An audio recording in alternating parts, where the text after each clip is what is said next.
Beach FM, locals talking to locals. Beach FM, time to say good morning to the Chair of the Waikanae Community Board, Jocelyn Prvanov. Good morning, Jocelyn.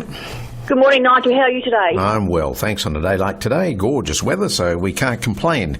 Now, you went along to the LTP submissions and presented the Waikanae Community Board's plans, did you?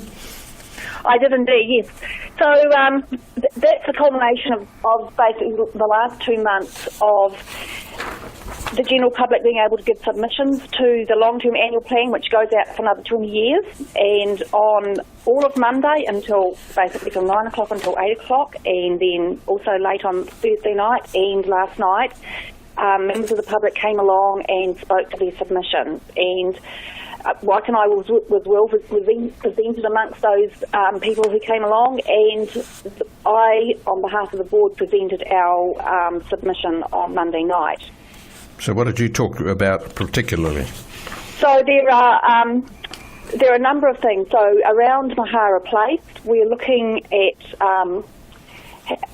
asking for a plan change. So at present, residences can be built above the commercial buildings, but if they do that, they need to provide 2 car parks, which is quite limiting.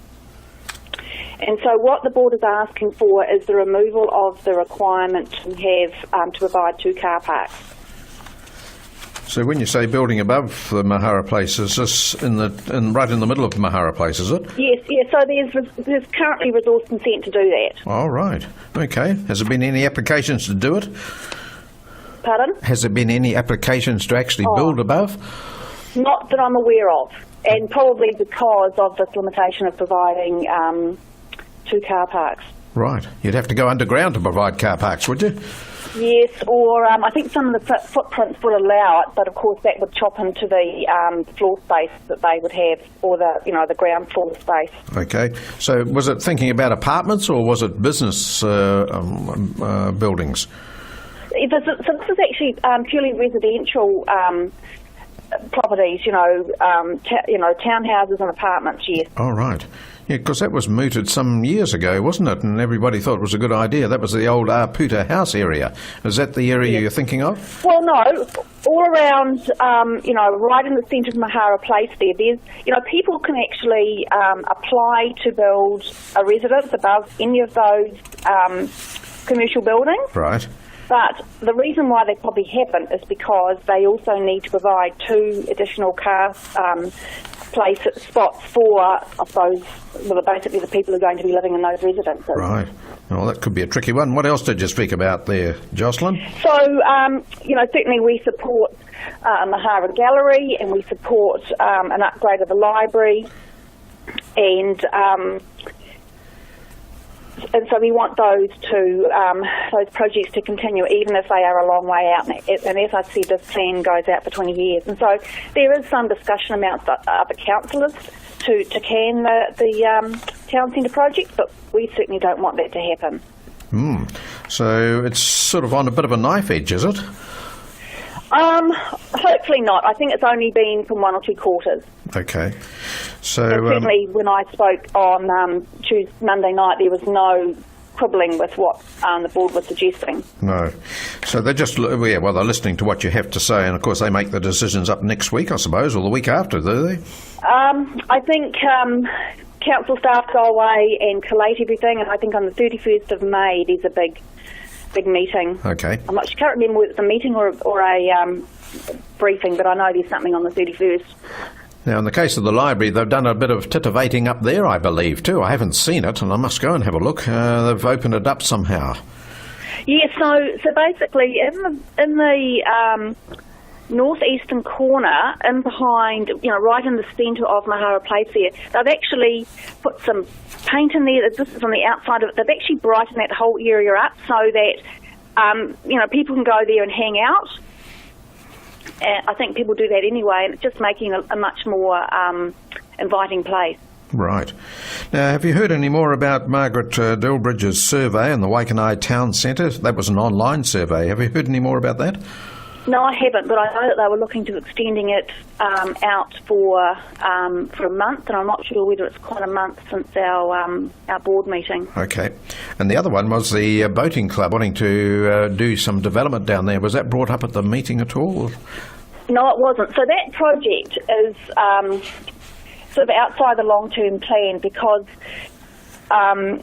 the boating club is looking for council support to do what they want to do, which is a big expansion project. Right. But they're actually going to fund that themselves. And because it's on council reserve land, of course, they need to get their approval. And they're actually looking at that now because their lease expires in a couple of years' time, and they don't want to be left in a situation of where they haven't got much time to negotiate what they want to do. They want to have it, clarified so they can actually continue ahead with their plans. Yes. So it's going to be a major development down there. So they'll be wanting the council to sort of give a 30-year contract or lease of the land to make it worthwhile for them, I suppose. Yeah, so that there is what was on the table at the community board meeting, and that makes sense, particularly when you're putting a lot of money into Yes. A site like that. So it's not only for social side of it, but also for for the boating club and the sea rescue part of it. Sure. Now, there was bus routes, of course. We've got that just about sorted out, but there was some talk of trying to get the bus route to go via Ryman's. Was that discussed? So that wasn't part of our submission.